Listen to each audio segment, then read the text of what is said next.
Now turn to Section 1. Section 1. You will hear a conversation between a clerk from a moving company and a woman who wants to relocate to the United States. First, you have some time to look at questions 1 to 6.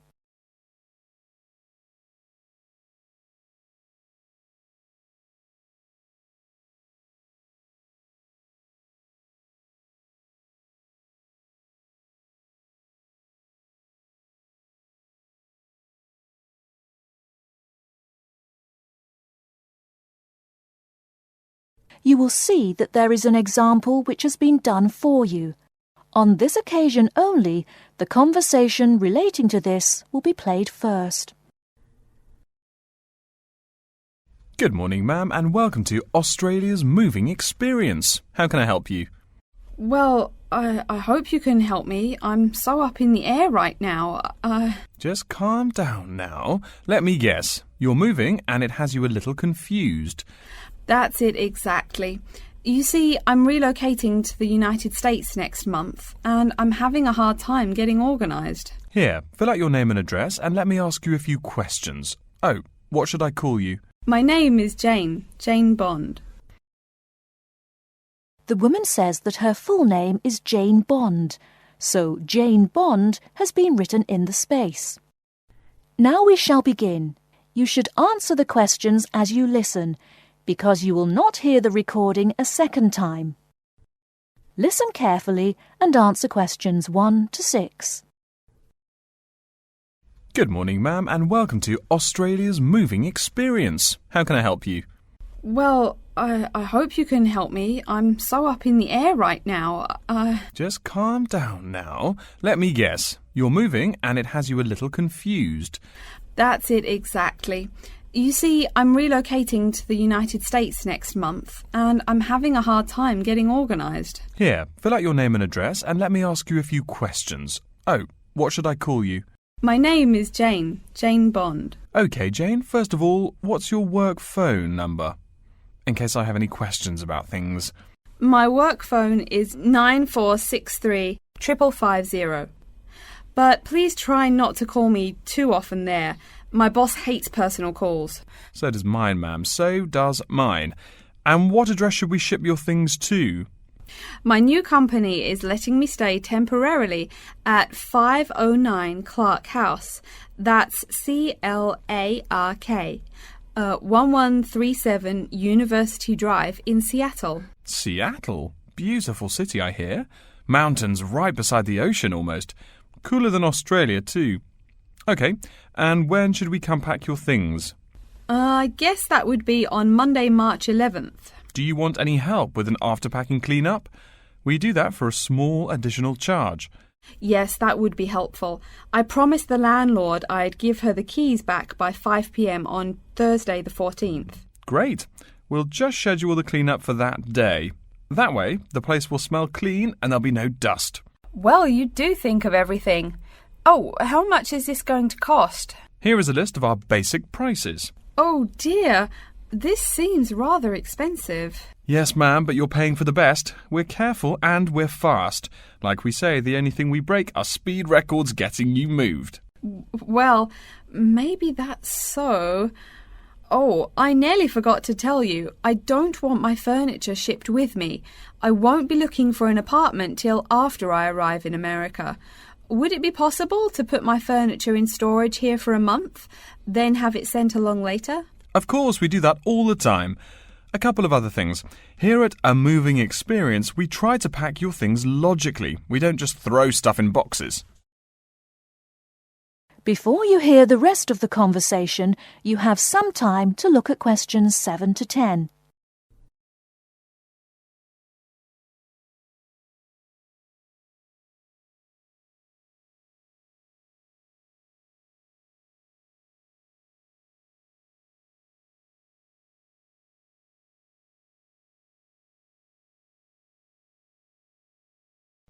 Now listen and answer questions 7 to 10. Do you have any special requests? You know, things you want packed in some special place so you know where to find them. Like what? Oh, I don't know. Things like dishes, maybe. Not to be rude, but you look like a lady who likes to eat. Ah, yes, I need my dishes and things where I can find them quickly. Great. We'll put those dishes and cutlery in what we call the emergency pack. Can you think of anything else? I do have an antique tea kettle my great-grandmother gave my mother. I wouldn't want to lose that. So I guess you'd better put that in storage with the furniture. Grandma's tea kettle with the furniture. Got it. Say, how about things like your alarm clock? You don't want to miss your plane on the big day, right? Well, you certainly think of everything. Yes, that's right. I'll also need my alarm clock where I can find it. Fine, we'll put that in your personal package. And of course, we'll give you a list of where we pack everything. So all you'll have to do on Thursday the 14th is grab your luggage on your way out the door. I couldn't help noticing the new CD player you're carrying. Is that a Samsung? Why, yes it is. One of their best. Cost me nearly $100, it did. Do you want to take special care of it? I mean, it's brand new.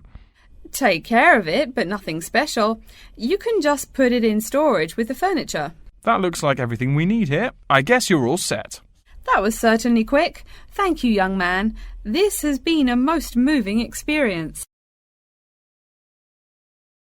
That is the end of Section 1.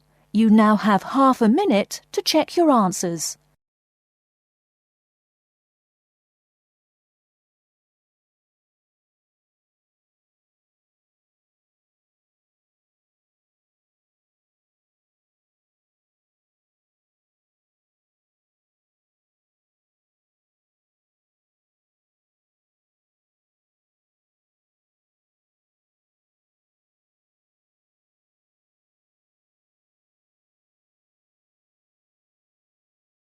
Now turn to Section 2. Section 2. You'll hear an introduction to a conference on computer system language learning. First, you have some time to look at questions 11 to 16.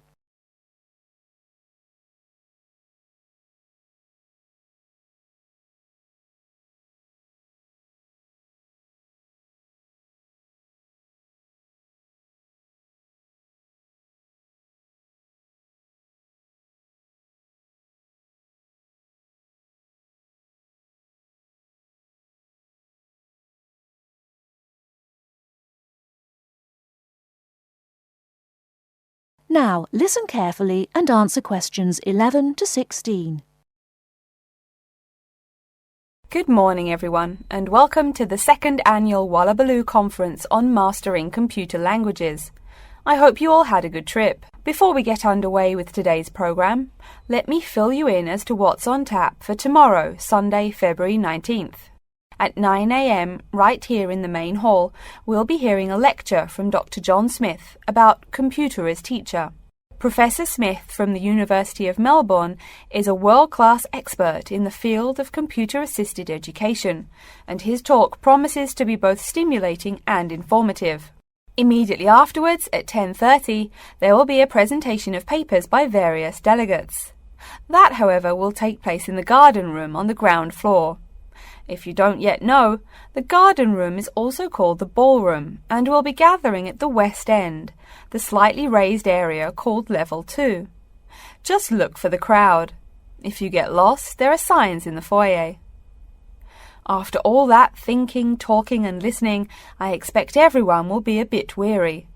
So at 11:15, there will be a break for coffee, cookies and other light refreshments.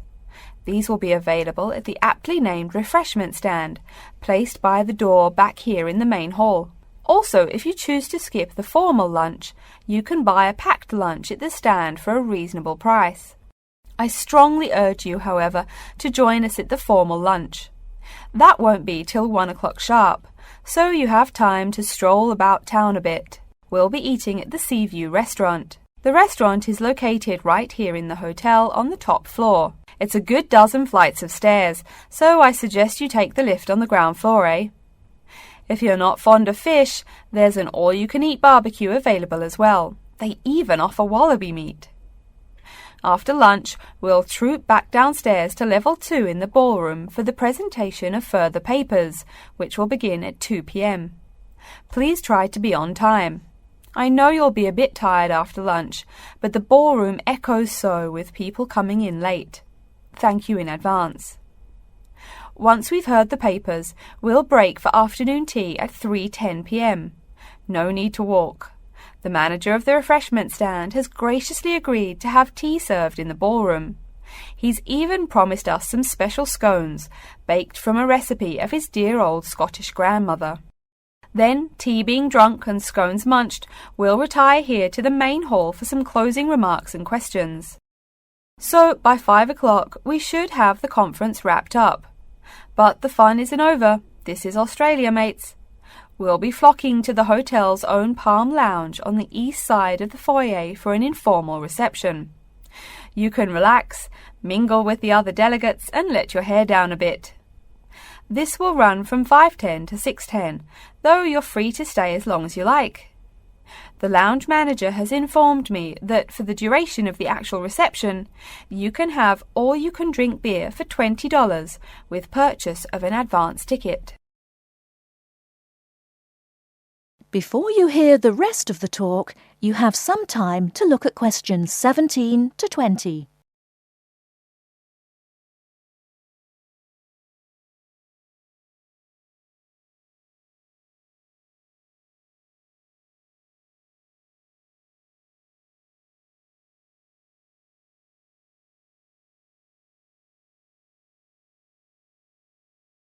Now listen and answer questions 17 to 20.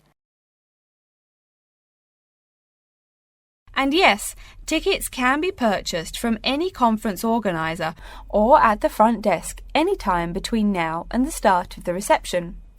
I suggest you come by tomorrow evening to pick up the tickets, since the conference hall only holds 800 people. That way you can also get your journey planned ahead of time and be sure not to miss this truly memorable conference. If you want cocktails, however, I'm sorry, you'll have to pay for those at the regular price. Oh my goodness! Speaking of paying, I see I forgot to tell you a couple of things. The first is about lunch. The charge for the lunch will be $15 for all you delegates. If you have guests with you, the cost is $25 for the general public and $6.50 for children under the age of 10. That's $15 each, not total for everyone. Another item is about the lunch menu. I very much urge you to try the fish. I mean, look at the restaurant's name, the Sea View. As the name suggests, it is a famous seafood restaurant. The chef is a Basque from Spain, and he really gets quite put out when people ignore his fish specialities for burgers or barbecue. If fish isn't your thing, though, try the steak. He makes an exquisite filet mignon topped with blue cheese and mushrooms. Finally, if you'd like to buy a ticket, you can have both lunch and unlimited beer for $35. I should have mentioned that earlier, but I am a bit forgetful. Maybe I should avoid the beer after the conference, eh? Well, I've said my bit. Are there any questions? That is the end of section 2. You now have half a minute to check your answers.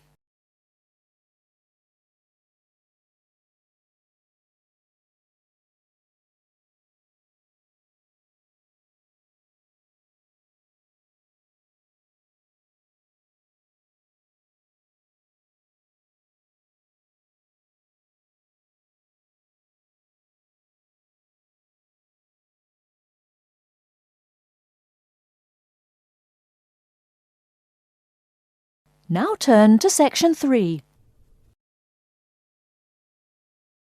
Section 3. You will hear a student called Tina asking Professor Van Diesen for advice on choosing courses.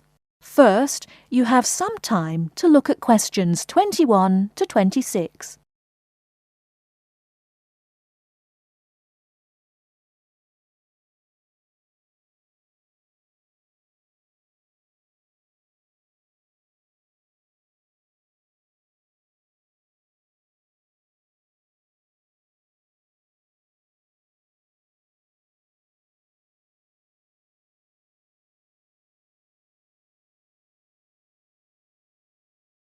Now listen carefully and answer questions 21 to 26. Hello, are you Professor Van Diesen? Yes, I am. And who might you be? Oh, sorry, my name is Tina. I'm a freshman here. They told me I should ask you for advice in choosing courses. Well, that's part of what I'm here for. Please come in and sit down. Now, what are your questions? I almost don't know. Everything is so confusing. Like, what is a specialized course? Oh, easy. A specialized course is one that is compulsory, meaning it's a requirement for your major, and regular, so you can't place out by taking a proficiency exam. That sounds pretty strict. Then what are all these general courses? I seem to have to take so many. Nothing to be alarmed over. These are courses open to all students and not directly related to your major. The university offers these general courses to choose so that you can become more well-rounded individuals. For example, I see you're a microbiology major, so it might be a good idea to take some literature or history courses so that you can know something besides all science. You mean these courses are like for fun? That might be one way to look at it, but don't tell the literature professor such a thing. Think of a general course as the opposite of a specified course. A specified course is one that pertains directly to your major. So, can I take any microbiology course I want? Let's see. Oh, those courses used to be open to microbiology students only. The good thing is now it's open to students on a flexible schedule, so it's not only for full-time students. So the answer is yes, if you have the instructor's permission. May I ask you why you chose microbiology? Well, I also like plain old biology too. You know, full-size animals. I might even become a veterinarian. Could I take some biology classes? Well, they are open to full-time students only, which I believe is what you are. I don't know how a freshman would get along with microbiology, though. I mean, most of the students presently looking into it are from off-campus. Off-campus? Yes, you know, people who use it in their work at hospitals, laboratories, even a police detective. Why did you choose microbiology, if I may ask? I don't think you quite answered that. Well, eventually I want to be a doctor. At least my dad tells me so. If I may say so, young lady, you seem a little uncertain. Still, I think that might be a good idea for a career. Of course, if you're thinking about being either a doctor or a vet, you should take some medical science classes before you even think of applying to med school. Great! What should I take? There is one small problem. The new medical sciences building is under construction, so there are no experimental facilities available until next year. I'm afraid you'll have to wait, but don't forget to take those courses at the first opportunity. Oh, bummer. Is there any other course you'd recommend for someone like me? Well, since you seem to like animals, have you ever thought about looking into environmental science? No, I never really thought about it before. Is it worthwhile? Quite. In fact, it's the fastest growing subject on this campus. Before you hear the rest of the talk, you have some time to look at questions 27 to 30.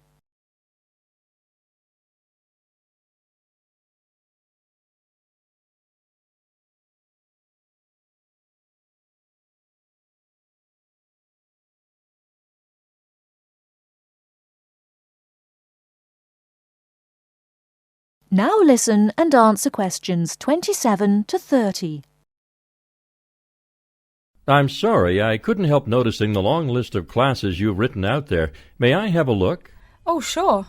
Medical science, statistics, laboratory techniques, medicine, mathematics, computing. My, a bit of everything here. Is it too much? For your first semester, yes. What I suggest is starting out by taking the compulsory courses. Like we said before, the medical science can wait. Consider taking that in your sophomore year. I think I'd put off computing, too. I recommend to all freshmen that I talk to get the compulsory mathematics out of the way as early as possible, so take that one.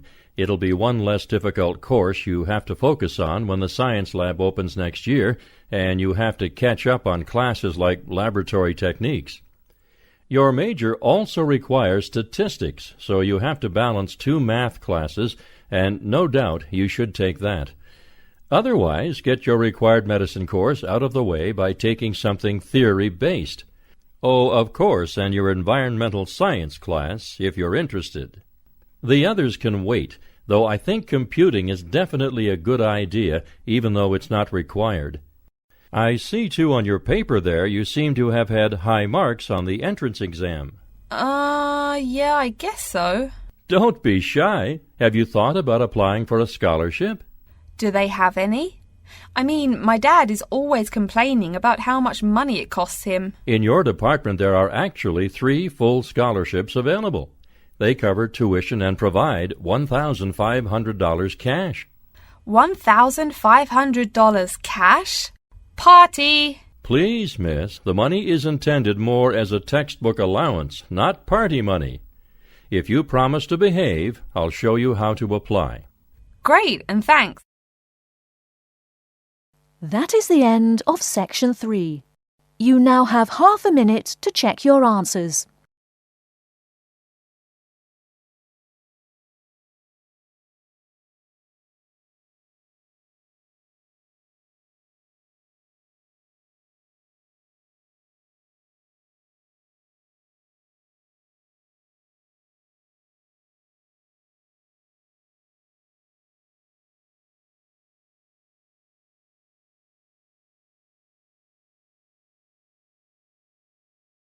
Now turn to Section 4. You will hear a lecture about how to choose flooring materials. First, you have some time to look at questions 31 to 40.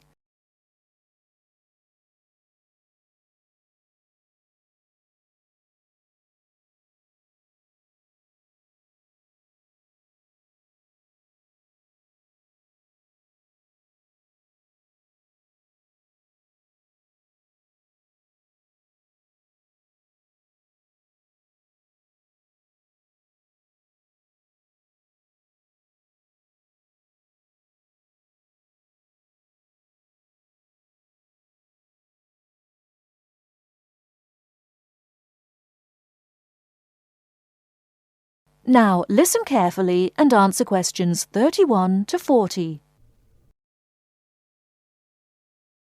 We've been talking about choosing building materials in the last week. Now, a great many factors influence the choice of building materials. You can't make a house of cards, right? And people who live in glass houses and all that. Anyhow, today I'd like to say a few words about flooring. Some artificial materials can be used, like plastic for instance, which offer mixed blessings when used as a flooring surface. On the one hand, plastic is cheaper than nearly any other alternative, short of bare ground.